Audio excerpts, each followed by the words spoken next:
welcome you to learn English. இங்கிலீஷில் பேசுகிறப்ப எழுதுகிறப்ப if had use பண்ணுவோம். அதாவது இஃப் கிளாஸஸ் யூஸ் பண்ணுவோம், வுட் ஹேவ் அடிக்கடி யூஸ் பண்ணுவோம். இந்த சேனலில் இதுக்கு முன்னாடி நிறைய வீடியோஸில் நான் இதை பற்றி எக்ஸ்பிளைன் பண்ணியிருக்கிறேன்.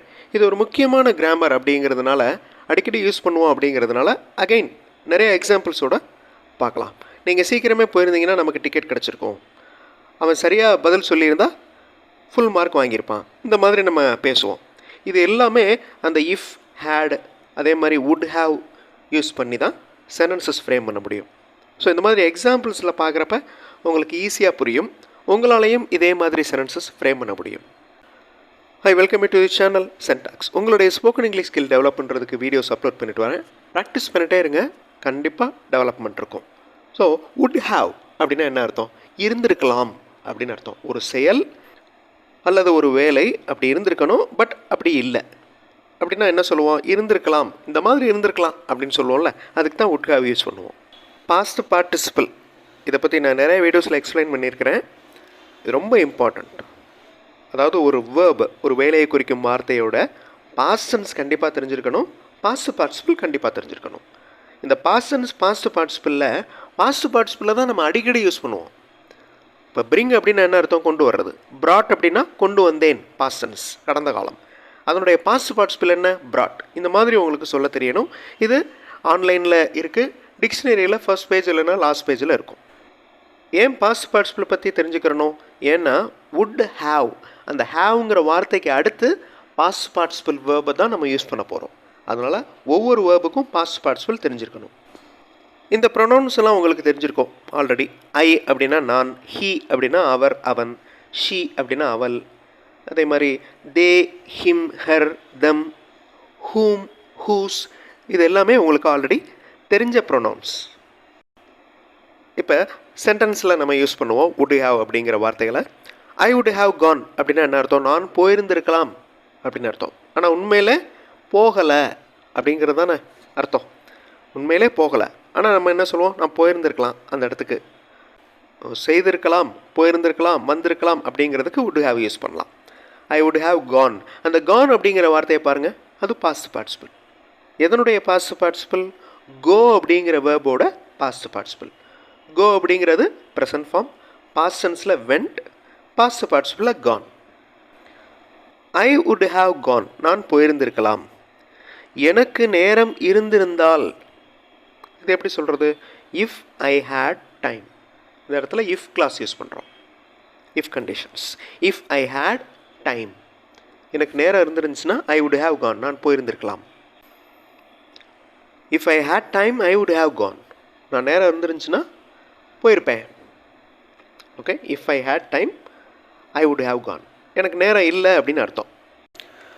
அவரை நீங்கள் சந்தித்திருந்தால், சந்திக்கலை, மீட் பண்ணலை, ஆனால் அவரை நீங்கள் மீட் பண்ணியிருந்தால் அது எப்படி சொல்கிறது? If you had met him we would have got a seat. இந்த சென்டென்ஸை பாருங்கள்.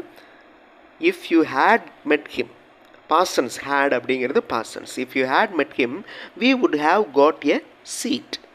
நம்மளுக்கு சீட் கிடைத்திருக்கலாம், கிடைச்சிருக்கும், ஆனால் இப்போ கிடைக்கல, ஏன்னா அவரை பார்க்கல அப்படின்னு அர்த்தம். சென்டென்ஸ் ஸ்ட்ரக்சரை நல்லா அப்சர்வ் பண்ணுங்கள். எந்த இடத்துல இஃப் வருது, எந்த இடத்துல ஹேட் வருது, அதே மாதிரி வுட் ஹேவ் எந்த இடத்துல வருது அப்படிங்கிறத நோட் பண்ணுங்கள். அவர் வீட்டை விட்டு சீக்கிரம் கிளம்பி இருந்தால் ட்ரெயினை பிடித்திருக்கலாம். If he had left earlier from home. இந்த லெஃப்ட் அப்படிங்கிற வார்த்தையும் பாஸ்ட் பார்ட்டிசிபிள் தான். ஓகே, இந்த ஹேஸ், ஹேவ், ஹேட் மூணுமே ஹேவ் வேர்ப்ஸ். அதுக்கு அடுத்து வர்ற வேர்ப் எப்போவுமே பாஸ்ட் பார்ட்டிசிபிளாக தான் இருக்கணும். இந்த லீவ் அப்படிங்கிற வேர்போட பாஸ்ட் பார்ட்டிசிபிள் தான் left. If he had left earlier from home he would have got the train. குழந்தைகள் வந்திருந்தால் அவங்க என்ஜாய் பண்ணியிருப்பாங்க. If children had come they would have enjoyed. இந்த என்ஜாய்டு அப்படிங்கிறது பாஸ்ட் பார்ட்டிசிபிள். ஆனால் பாஸ்ட் டென்ஸும் அதுதான். என்ஜாய் அப்படிங்கிற வேர்போட பாஸ்ட் டென்ஸும் என்ஜாய்டு தான், பாஸ்ட் பார்ட்டிசிபிளும் என்ஜாய்டு தான். இதெல்லாம் ரெகுலர் வேர்ப்ஸ். ஓகே, இர்ரெகுலர் வேர்ப்ஸில் தான் ஸ்பெல்லிங்கே மாறும். கோ, வெண்ட், கான் மாதிரி ஸ்பெல்லிங் மாறும். இப்போ நீங்கள் வீடியோ பாஸ் பண்ணிக்கோங்க. இந்த தமிழ் வாக்கியத்தை வுட் ஹேவ் யூஸ் பண்ணி சென்டென்ஸ் ஃப்ரேம் பண்ணுங்கள். ட்ரை பண்ணுங்கள். கிராமர் மிஸ்டேக் இருந்தாலும் பரவாயில்ல, சென்டென்ஸில் தப்பு இருந்தாலும் பரவாயில்ல, அதாவது சென்டென்ஸ் ஸ்ட்ரக்சரில் தப்பு இருந்தாலும் பரவாயில்ல, நீங்கள் ட்ரை பண்ணணும். ட்ரை பண்ணால் தான் அடுத்த தடவை அந்த மிஸ்டேக் வராது. நீங்கள் சீக்கிரமே போயிருந்தால் நமக்கு டிக்கெட் கிடைத்திருக்கும். ரொம்ப ஈஸியான சென்டென்ஸ். வீடியோ பாஸ் பண்ணிவிட்டு ஆன்சர் கண்டுபிடிங்க. ஆன்சர் ஃபியூ செகண்ட்ஸில் டிஸ்பிளே ஆகும்.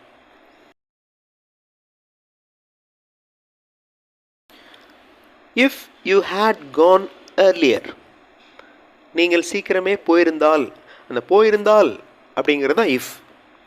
We would have got ticket, நமக்கு ticket கிடைத்திருக்கலாம்.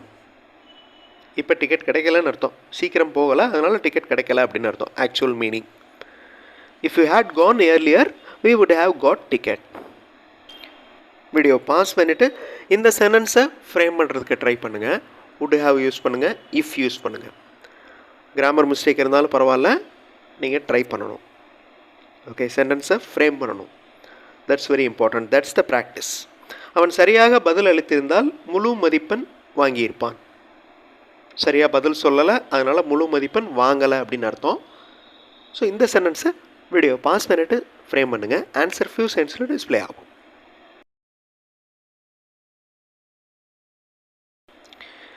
If he had replied correctly, he would have got full marks.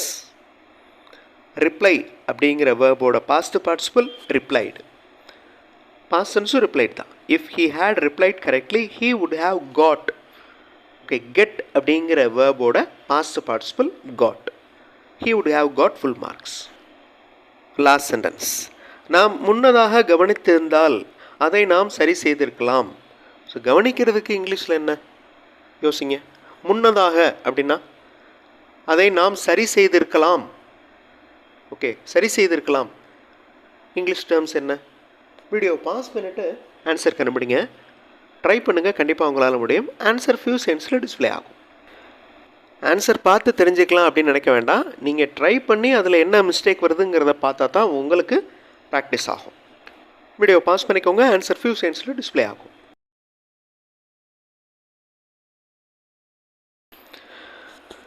நாம் முன்னதாக கவனித்திருந்தால் அதை நாம் சரி செய்திருக்கலாம். கவனித்தல், நோட்டீஸ் பண்ணுறது, அதனுடைய past participle noticed. If we had noticed earlier, முன்னதாக, we would have corrected. Okay, corrected, சரி செய்திருக்கலாம். இந்த கரெக்டட் அப்படிங்கிற வார்த்தை தான் கரெக்ட் அப்படின்னு கிடையாது. ரெக்டிஃபைடு சொல்லலாம். ஓகே, சால்வ்டு அப்படின்னு சொல்லலாம். ஸோ நிறைய வார்த்தைகள் இருக்குது.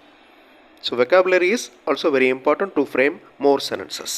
ஸோ would have பற்றி நம்ம நிறைய வீடியோஸில் பார்த்துருக்குறோம். அதில் எக்ஸாம்பிள்ஸோட இந்த வீடியோவில் பார்த்தோம். அடுத்த வீடியோவில் இன்னொரு இம்பார்ட்டன்ட் கிராமரோட பார்க்கலாம்.